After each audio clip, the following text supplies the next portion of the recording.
These are marching tenor drums. They sound like this.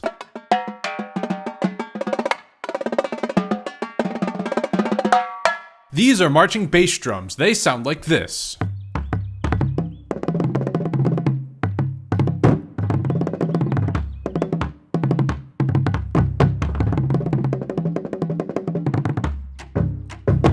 These are ergosonic marching bass drums. They sound like this.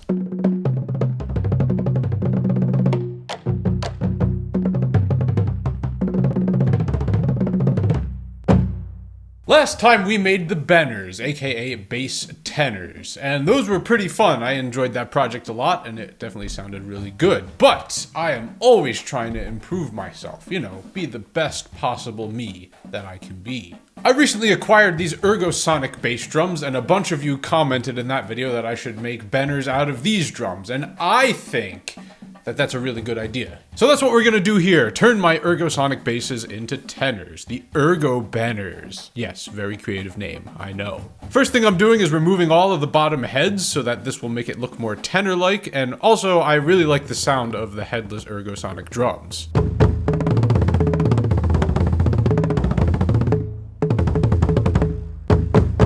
I also had the idea to disassemble the drums completely because these are basically just one bass drum split in half at a 45-degree angle, so if I did that then I could actually make two sets of these Ergo Benors. But I was really worried that I would completely destroy or jack up the shells if I were to rip apart all the glue and hardware holding them together in one piece. So we are just gonna roll with them exactly as they are and mount all four drums together onto a back bar.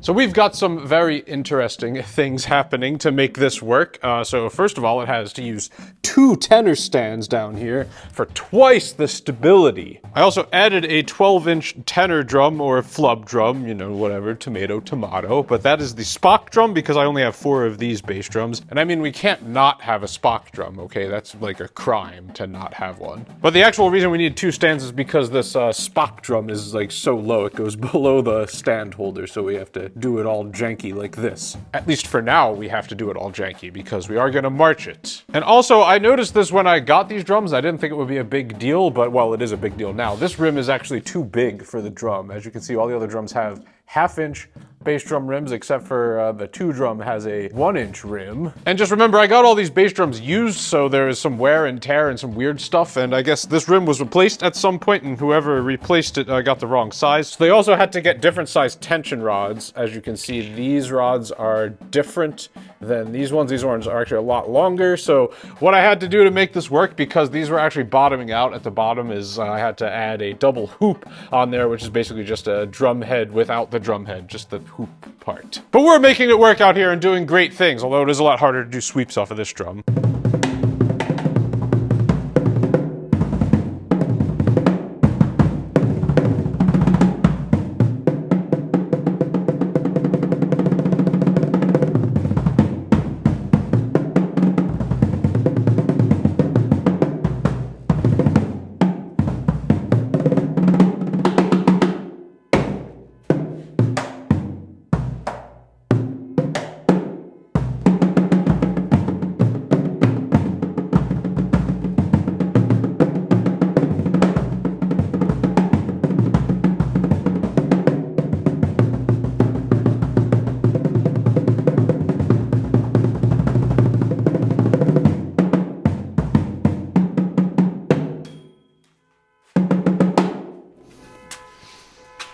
I love when I hit stuff by accident and it's in time, as long as nothing else breaks. Looks good to me up there, okay.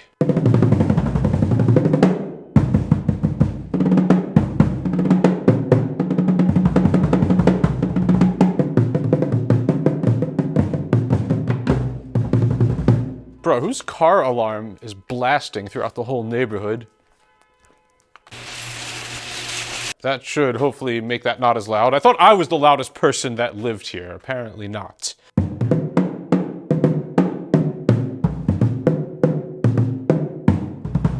So in the last video with the Ergosonic drums, I set them up like tenors, but this is actually way easier because the drums aren't angled at a 45 degree. Because yeah, it was actually really difficult to play them like that because the mallet is like coming back at your face because that's the angle of the drum. So I had to like really change my technique so I didn't give myself a concussion. But this is much easier playing these on a flat surface.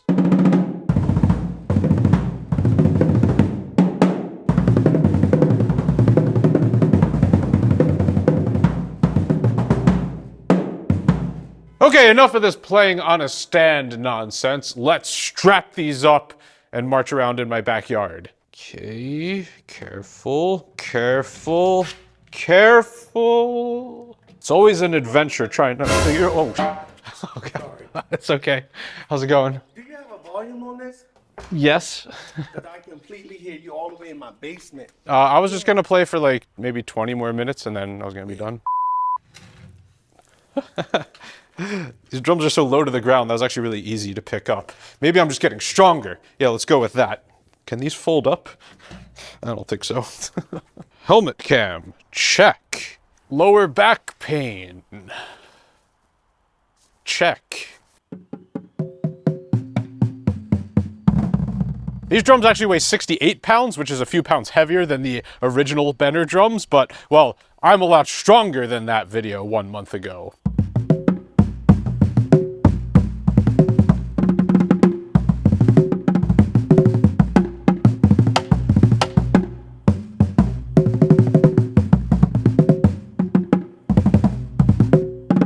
This drum is, it's much harder to play than the rest because this rim is so tall. I'm like extending my whole arm, and I'm like barely making it over. Good thing I got these lanky tall boy arms.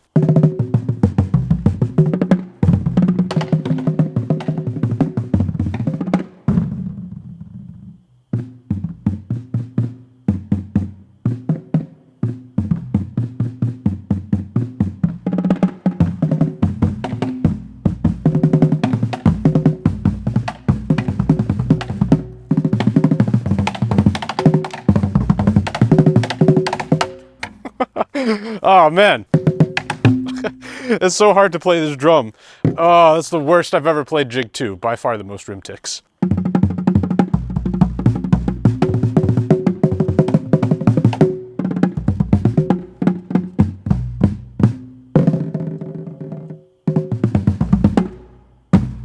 Oh, I need to pull these up.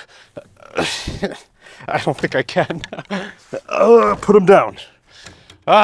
Yeah, unfortunately, I think this is a lot harder to march with than the actual Benor drums. Not because they're a few pounds heavier, but because they're a little bit further away and also the rims are way higher. No excuses though, I'm gonna keep trying here.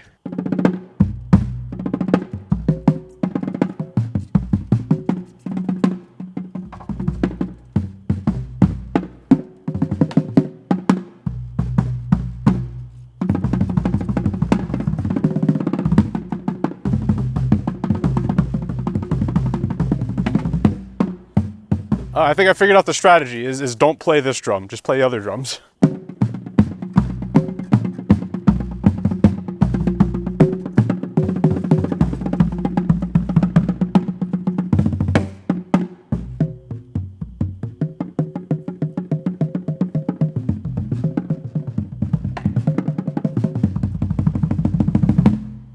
I think I know how to pull the drums up. A little help from the shed.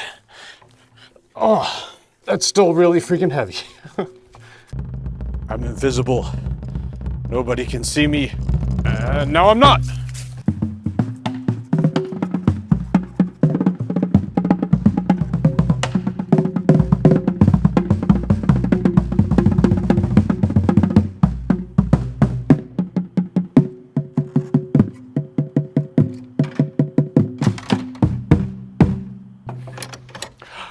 It's all part of the act.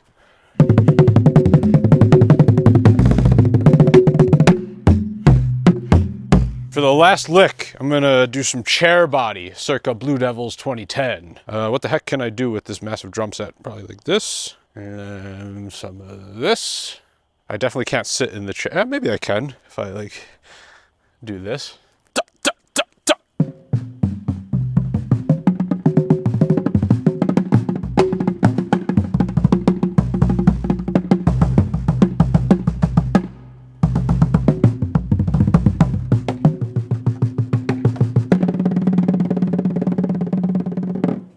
Oh, the drums touch the ground before I can sit. I think this counts.